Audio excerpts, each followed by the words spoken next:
মানে পশ্চিমবঙ্গ সরকার তো তৃণমূলের দপ্তর, ওটা তো পশ্চিমবঙ্গ সরকারি দপ্তর মানা হয় না। আপনারা ভাবেন তাহলে তৃণমূলের দপ্তর বা পশ্চিমবঙ্গ সরকারের তৃণমূল সরকার পাড়ায় পাড়ায় সমাধানের নামে পশ্চিমবঙ্গ সরকারের সাধারণ মানুষের টাকা নয়ছয় করে যে এতদিন ধরে সমাধান করলো,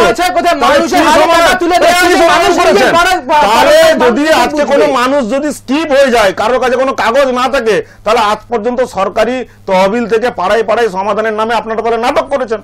তাহলে নাটকই করেছেন, মানুষের কাছে সব কাগজ থাকার কথা। তাহলে এতদিন কি পরিষেবা দিয়েছেন?